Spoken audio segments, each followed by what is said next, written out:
Hey everybody, it's me, Lily Rose, the admin here at Encouragement Corner on Facebook.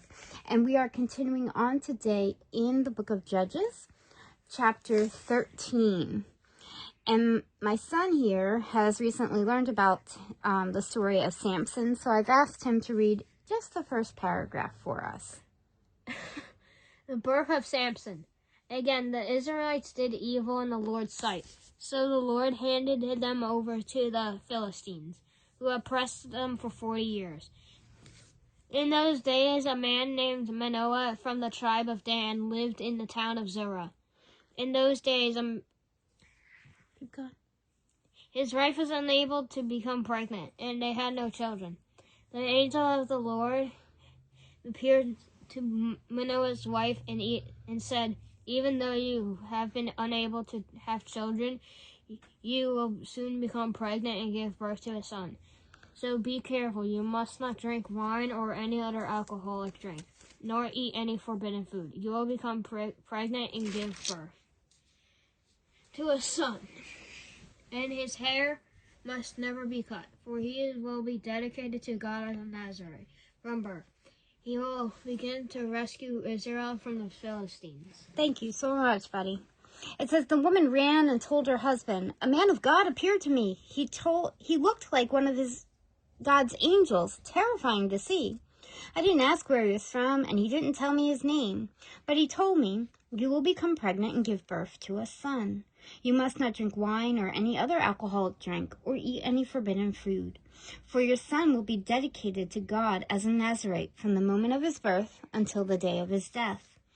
Then Manoah prayed to the Lord, saying, 'Lord, please let the man come back to us again and give us more instruction about this son who is to be born.' God answered Manoah's prayer, and the angel of God appeared once again to his wife as she was sitting in the field. But her husband Manoah was not with her. So she quickly ran and told her husband, 'The man who appeared to me the other day is here again.' Manoah ran back with his wife and asked, 'Are you the man who spoke to my wife the other day?' 'Yes,' he replied, 'I am.'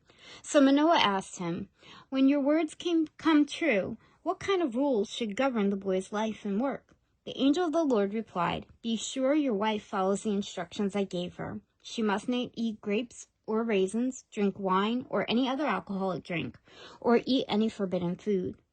Then Manoah said to the angel of the Lord, 'Please stay here until we can prepare a young goat for you to eat.' 'I will stay,' the angel of the Lord replied, 'but I will not eat anything. However, you may prepare a burnt offering as a sacrifice to the Lord.' Manoah didn't realize it was the angel of the Lord. Then Manoah asked the angel of the Lord, 'What is your name? For when all this comes true, we want to honor you.' 'Why do you ask my name?' the angel of the Lord replied. 'It is too wonderful for you to understand.' Then Manoah took a young goat and a grain offering and offered it on the rock as a sacrifice to the Lord. And as Manoah and his wife watched, the Lord did an amazing thing. As the flames from the altar shot up toward the sky, the angel of the Lord ascended in the fire. When Manoah and his wife saw this, they fell with their faces to the ground. The angel did not appear again to Manoah and his wife. Manoah finally realized it was the angel of the Lord, and he said to his wife, 'We will certainly die, for we have seen God.' But his wife said, if the Lord were going to kill us, he wouldn't have accepted our burnt offering and grain offering, and he wouldn't have appeared to us and told us the wonderful things and done these miracles." When her son was born, she named him Samson, and the Lord blessed him as he grew up, and the Spirit of the Lord began to stir him while he lived in Menahadan, which is located between the towns of Zorah and Eshtaol.